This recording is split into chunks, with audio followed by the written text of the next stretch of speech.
Welcome to the deep dive. Today we're actually looking at a single, notably brief Wikipedia article. Yeah, it's really just a short species profile. Right, a profile for a newly discovered amphibian. It's known as Jingophrys feii, or you might hear it called Fei's horned toad. Or Fei's horned frog, depending on who you ask. Exactly.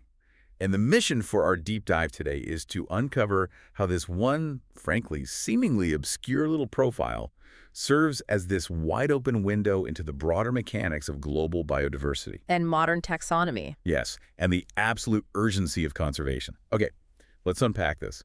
Before we get into all the taxonomic data, I want you to close your eyes for a moment. Unless you're driving, of course. Right, please keep your eyes open if you're behind the wheel.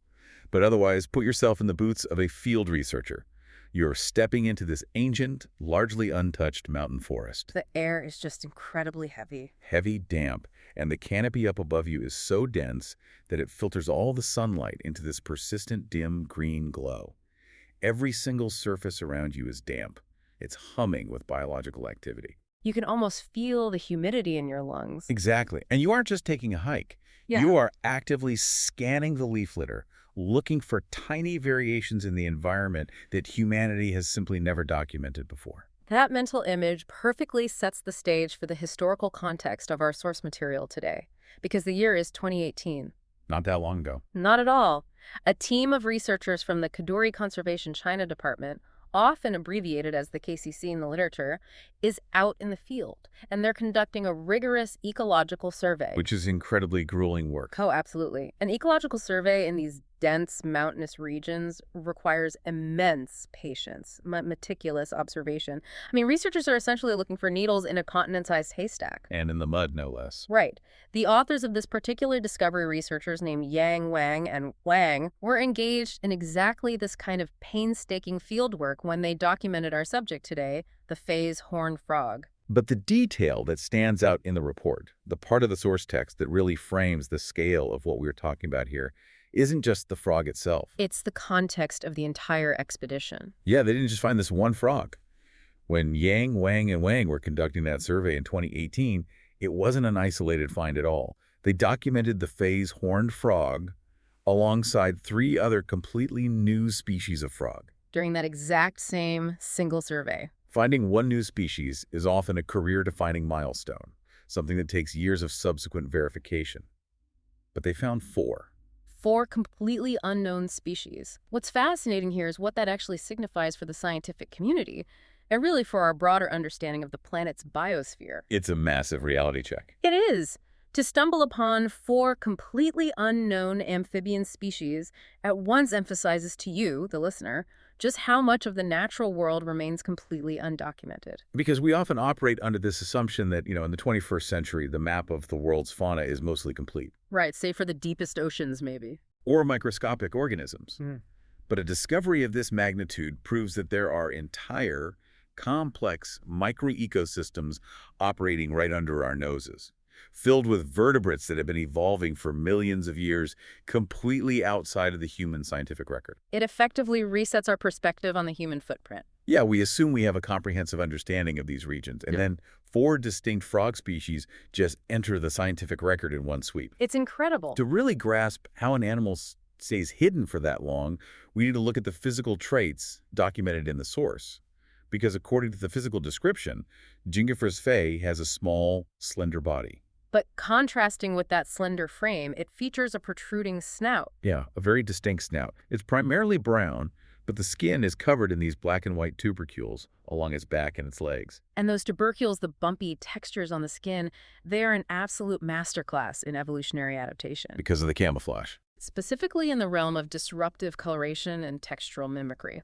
When you consider the visual landscape of a damp, leaf-strewn mountain forest floor, a smooth-skinned animal would reflect light. It would just look wet and shiny. Exactly, and immediately stand out to an avian or mammalian predator. So the bumpy, irregular surface created by those black and white tubercules acts as a 3-dimensional texture map. It doesn't just match the color of decaying leaves and mossy earth. No, it mimics the physical texture of a decaying environment. The black and white contrasting spots help to break up the solid brown base. They mimic the dappled shadows cast by the forest canopy onto the organic debris on the ground. It's a highly sophisticated form of visual static, The frog is actively exploiting the way a predator's brain processes visual information. bypassing their pattern recognition. Right. Instead of seeing the continuous geometry of an amphibian body, the predator's eye just registers a chaotic collection of shadows, decaying twigs, and fungus. It's basically invisibility. But here's where it gets really interesting. The source notes that this frog features horn-like extensions on its eyelids. It sounds like a tiny, magical forest creature. It really does. Little horns right over the eyes. And that specific anatomical feature serves a critical function in that exact same strategy of camouflage. Because of the eye shape. Yes. In the animal kingdom, one of the most recognizable geometries is the perfect circle of an eye. Predators are hardwired to scan for eyes because eyes mean prey. So by developing horn-like extensions on the eyelids, the feis horned frog effectively dismantles its own biological silhouette. Those extensions break up the recognizable curve of the eye.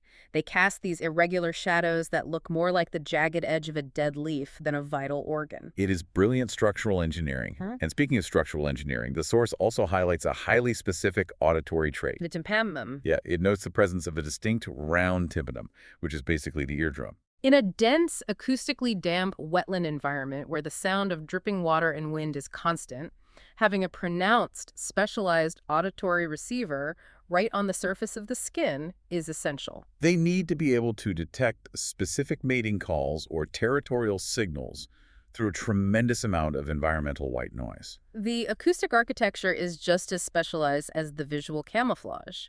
Furthermore, the text documents a clear sexual dimorphism within the species. Meaning the males and females look different. Exactly. The females are slightly larger than the males, which is relatively common in amphibians to accommodate egg production. But there's a morphological detail that stands out regarding the females, the proportion of their heads. The source explicitly points out that the females possessed heads that are exactly as wide as their bodies. Let's visualize that geometry for a second. A head that matches the maximum width of the body entirely changes the overhead silhouette of the animal. It completely flattens the profile. Right. If you combine that uniquely wide head, the overall slender body, the protruding snout, the textured black and white tubercules, and those jagged horn-like extensions over the eyes. You no longer have the classic teardrop shape we associate with a frog. Exactly. Yeah. You have a flat, irregular, spade-like shape that is virtually indistinguishable from a piece of fallen foliage. It is a creature that has been perfectly sculpted by the pressures of its specific environment. It has traded the generalized, highly mobile form of a typical frog for absolute static invisibility. Within a very particular microhabitat. Because those dramatic adaptations don't just evolve in a vacuum. No, they are a direct biological response to the extreme isolation of their environment. Which brings us to the geographical data. Where they actually live. The researchers located these frogs in Yingjiang County, situated in the Yunnan province of China. Specifically, they were found within a few miles of the Tongbiguan Provincial Nature Reserve. With the habitat range stretching directly across the border into the Kachin state of Myanmar. But the geographic coordinates are only one piece of the puzzle here. The text provides strict ecological parameters for where Jingophrys feii actually thrives. They inhabit well-preserved mountain forests, and the altitudinal zonation is incredibly specific. They are found strictly between 700 and 1,200 meters above sea level. Most importantly, this habitat is classified as an inland wetland forest. And an inland wetland forest at an elevation of 1,200 meters is a highly specialized biome. We aren't talking about a stagnant lowland swamp here. Nor are we talking about a dry, windswept alpine ridge. It is effectively a high-altitude cloud forest, a deeply damp, perpetually misty environment characterized by a constant, slow percolation of water through very dense vegetation. If we connect this to the bigger picture, the phrase well-preserved is the operational anchor in this section of the source text. Why is that distinction so crucial? Because high-altitude inland wetlands are notoriously fragile ecosystems. They don't have the buffering capacity of massive lowland river basins. They rely on incredibly delicate balances. Localized precipitation. Yes, and very narrow temperature bands and entirely undisturbed canopy cover to maintain their humidity. Amphibians, which absorb water and oxygen directly through their permeable skin, are the ultimate indicator species for the health of these environments. So the fact that a creature with such hyper-specialized camouflage and morphology exists here. It tells us that this specific 1,200-meter altitudinal band has served as an isolated, stable evolutionary incubator for a very long time. It's an ecological island in the sky. The frogs have been geographically locked into the specific band of humidity and temperature. It allowed them to refine those eyelid horns and those white-headed silhouettes without any interruption. But as we transition into the taxonomic data provided in the source, we start to see just how complicated it is to categorize life in these isolated pockets. Yeah, taxonomy can get messy. The frog is placed in the family Megaphridae, and specifically the subfamily Megophrinae. But when it was initially discovered and cataloged in 2018, it was actually named Megaphries feii. Right, before being moved to the Jingophrys genus. And that shift in nomenclature from Megaphris to Jingophrys is highly revealing about the state of modern biology. Because of the species complex. Exactly. The source notes that this species belongs to a species complex. That is a scenario where a group of closely related organisms are so morphologically similar, meaning they look so identical to the naked eye, that the traditional boundaries of taxonomy just fail to separate them. Historically, if two frogs looked the same, they were classified as the same species. But modern genetic sequencing allows us to look past the physical camouflage and examine the actual evolutionary blueprints. So the reclassification isn't just a clerical update. It's a fundamental shift in how we map the tree of life. It reveals that the biodiversity in these mountain forests is actually much deeper and older than we can even see with our eyes. Because two populations of frogs might look identical simply because they are both perfectly adapted to look like dead leaves.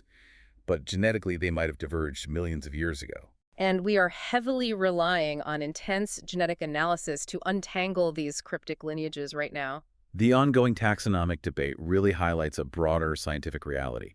Our understanding of these ecosystems is completely fluid. It's constantly being rewritten as our analytical tools improve. But while the scientific community works to map the exact genetic branching of the Jingophrys genus, there is a much more immediate and rigid classification attached to this animal. The conservation status. Yes. The source documents its status under the IUCN Red List, evaluated under the version 3.1 guidelines as near threatened. And the IUCN Red List version 3.1 is known for its rigorous quantitative criteria. It requires solid data regarding population reduction, geographic range size, and habitat fragmentation. To secure a classification under these guidelines means the assessment is heavily data-backed. It is not just an observational guess by a single researcher. It's serious documentation. This raises an important question regarding the timeline of conservation.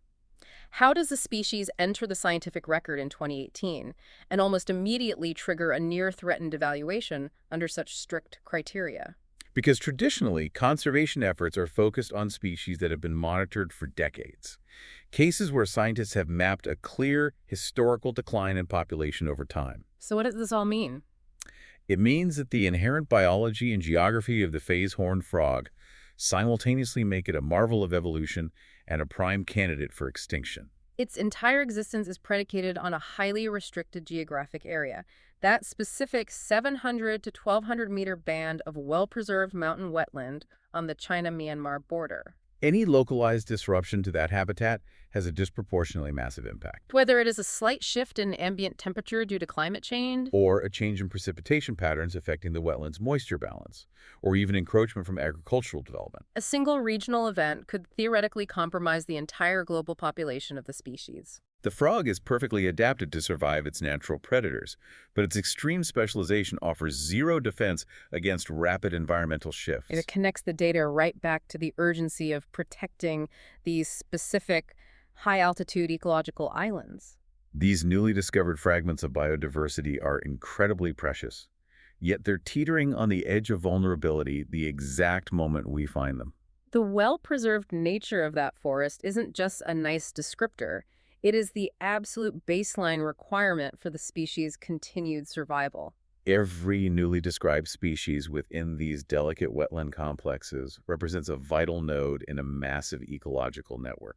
When an environment is degraded before its inhabitants are fully cataloged, we aren't just losing a single species. We are losing millions of years of unique evolutionary data. It's a permanent erasure of the Earth's biological heritage before we've even had the chance to read it. It really is. As we conclude this deep dive, I want to thank you for joining us on this detailed exploration. We took a brief species profile and traced it from the rigorous ecological surveys of the KCC, all the way up to the misty, highly specialized microclimates of the Yen and Myanmar border. We examine the precise geometric and textural adaptations that allow a wide-headed horned amphibian to absolutely vanish into the leaf litter. And we unpack the rigorous genetic and conservation metrics used to classify its precarious existence today. The journey from a seemingly simple physical description to the complex realities of species complexes and strict IUCN 3.1 evaluations truly highlights the depth of analysis required to understand modern biodiversity. Before we sign off, I want to leave you with one final concept derived directly from the architecture of the source text itself. At the very bottom of the Wikipedia article for the feis horned frog, there is a small standardized note. The article classifies itself as a stub, and it states, you can help Wikipedia by adding missing information. A stub. In the context of the platform, it signifies a placeholder, a mere starting point that lacks comprehensive coverage.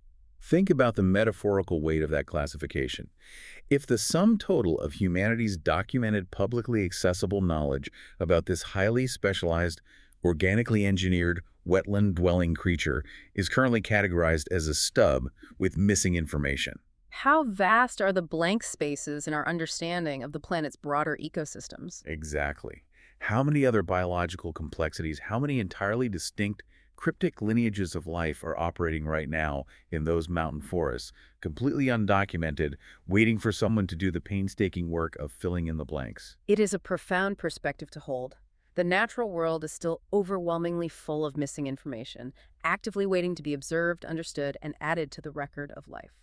Thank you for taking this deep dive with us. Keep questioning the margins of the map, keep examining the granular details, and most importantly, stay curious. We will catch you next time.